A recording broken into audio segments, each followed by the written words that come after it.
Buen día, licenciada, compañeros. Nosotros somos el grupo número 2. En esta ocasión vamos a hablar acerca de las inteligencias múltiples. Inteligencia y capacidades mentales. ¿Qué es la inteligencia? En términos generales, se refiere a la habilidad o habilidades implicadas en el aprendizaje y la conducta adaptativa. Quiere decir la capacidad intelectual general de una persona. Durante más de un siglo, los psicólogos han reflexionado y argumentado acerca de lo que constituye la inteligencia general. Han luchado con la cuestión de si la inteligencia es una aptitud o habilidad singular y general, o si esta está compuesta por muchas actitudes o habilidades separadas y distintas. Los pioneros de las teorías iniciales son Spearman, Thurston y Cantor. Charles Spearman era un psicólogo inglés de principios del siglo XX. Sostenía que la inteligencia es bastante general, una especie de manantial o brote de energía mental que fluye hacia cada acción. Spearman consideraba que esas diferencias eran simplemente formas en que se revela la misma inteligencia subyacente. El psicólogo estadounidense Thurston estaba en desacuerdo con Spearman. Argumentaba que la inteligencia comprende 7 habilidades mentales distintas: habilidades espaciales, rapidez porcentual, habilidad numérica, significado verbal, memoria, fluidez verbal y razonamiento. Y el psicólogo Cantor identificó solo 2 grupos de habilidades mentales. El primero, inteligencia cristalizada, y la segunda, la inteligencia fluida. La inteligencia cristalizada dice que incluye las habilidades como el razonamiento y las habilidades verbales numéricas. Y la inteligencia fluida, las habilidades como la imaginería espacial, visual, la habilidad para advertir los detalles visuales y la memorización. Los pioneros de las teorías contemporáneas son Sternberg, Gardner y Goleman. Las 2 teorías contemporáneas de mayor influencia son las de Sternberg y Gardner. Ambas enfatizan en las habilidades prácticas, pero difieren en algunas cuestiones básicas. Gardner ha confiado más en la evidencia anecdótica acerca del desarrollo de una inteligencia específica y una persona en particular. Y por último, Goleman ha agregado una nueva dimensión, en este caso la emoción, al concepto de inteligencia. Está por verse si la inteligencia emocional puede integrarse y de qué manera a otras visiones de inteligencia. Bueno, yo les voy a hablar acerca de las pruebas de inteligencia, en las cuales encontramos 2. La escala de inteligencia de Salisbury-Binet fue la primera prueba de inteligencia que fue diseñada por Albert Binet y su colega Theodore Simon para el sistema escolar público de Francia y constaba de 30 pruebas arregladas en orden de dificultad creciente. Binet desarrolló el concepto de edad mental, que consistía en que un niño que obtiene una calificación igual a la de un niño promedio de 4 años tiene una edad mental de 4. En 1916, en la Universidad de Stanford, Terman introdujo el término coeficiente intelectual o CI para establecer un valor numérico de la inteligencia, asignando la puntuación de 100 a una persona de inteligencia promedio. Terman obtenía el CI de una persona determinando su edad mental, dividiendo este último entre la edad cronológica de la persona y multiplicando el resultado por 100. La versión actual comprende 15 pruebas diferentes que miden el razonamiento verbal, razonamiento visual abstracto, razonamiento cuantitativo y memoria de corto plazo. Aunque la Stanford Binet es utilizada con gente mayor, es más apropiada para niños, adolescentes y adultos muy jóvenes. En la segunda tenemos las escalas de inteligencia de Wechsler. La escala de inteligencia para adultos de Wechsler, tercera edición. La primera versión fue desarrollada en 1939 por el psicólogo David Wechsler, que desarrolló la prueba principalmente porque quería un instrumento que fuera más adecuado para los adultos. Wechsler sentía que la inteligencia adulta consiste más en la habilidad para manejar situaciones de la vida que en resolver problemas verbales y abstractos. La principal innovación está en la calificación. Primero, su prueba ofrece calificaciones separadas para la edad verbal y de desempeño, así como un CI global. Segundo, en algunos reactivos pueden obtenerse puntos dependiendo de la complejidad de la respuesta dada. En algunas preguntas, la calificación está en función de la rapidez y la precisión. Wechsler desarrolló también una prueba de inteligencia similar aplicable a los niños de edad escolar. Pruebas de grupo. Es un modelo de entendimiento en la mente elaborado por Howard y Gardner, publicado en 1983.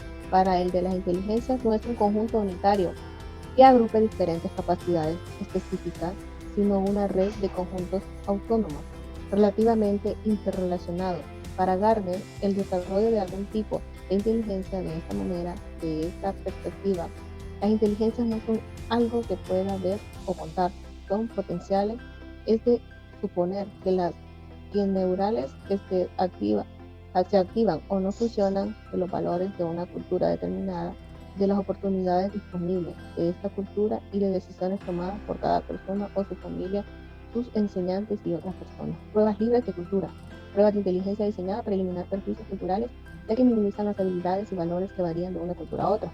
Confiabilidad y validez. Habilidad de una persona, de una prueba para producir resultados consistentes y estables.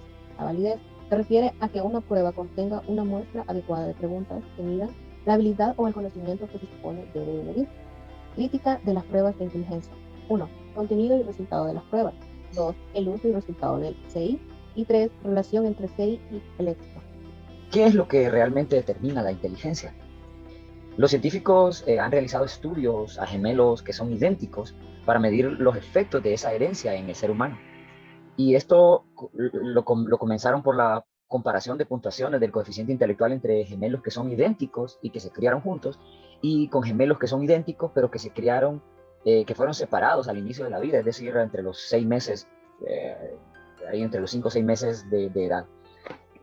Estos hallazgos brindan un fuerte respaldo a la heredabilidad de la inteligencia. Sin embargo, por los pocos casos de gemelos idénticos que fueron separados al inicio de la vida, evaluar la influencia de esta herencia con una muestra tan pequeña de sujetos es sumamente difícil, ¿verdad?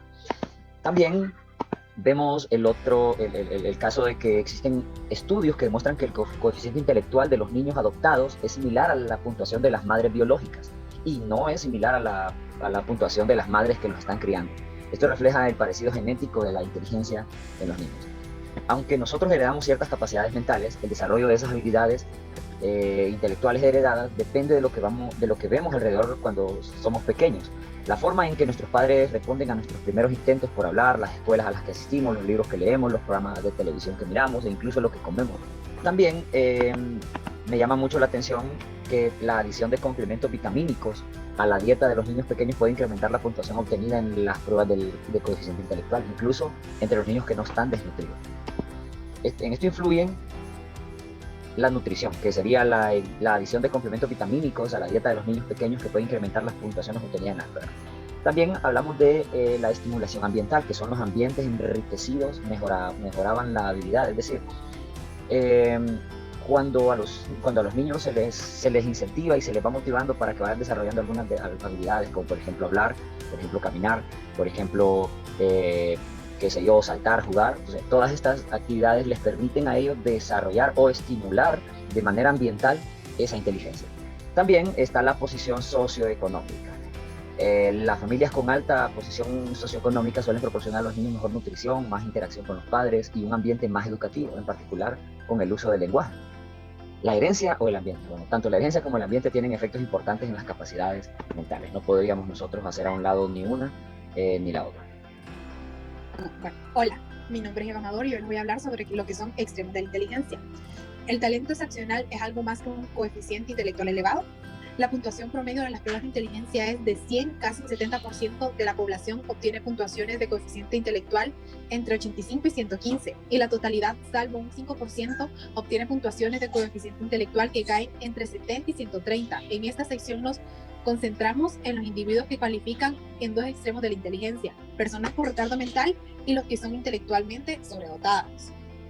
Ok, entonces nos vamos a enfocar en las personas con retardo mental.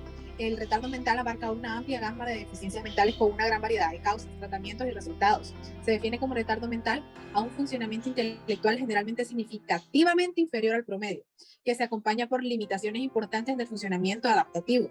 Además, la condición debe aparecer antes de que el individuo cumpla 21 años. Esta definición señala varios puntos importantes. Primero, la gente con retardo mental tiene la inteligencia muy por debajo de lo normal.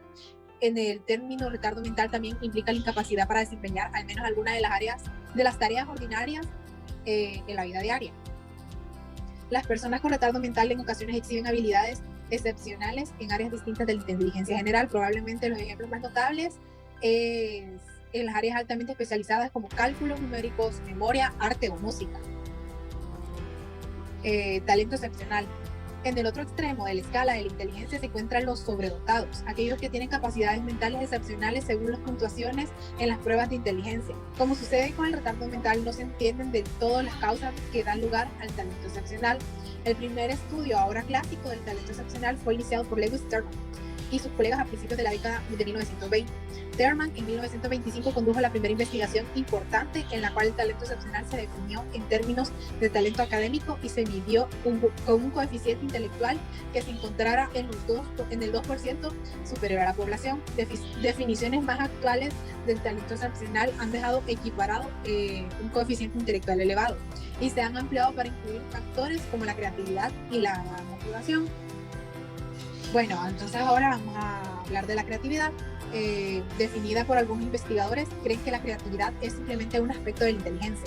Stenberg y sus colegas en 1981 mencionado antes en este capítulo, encontró que los extremos de la inteligencia por lo general colocan a la creatividad bajo el encabezado de la inteligencia verbal y es considerado un componente importante para la inteligencia humana.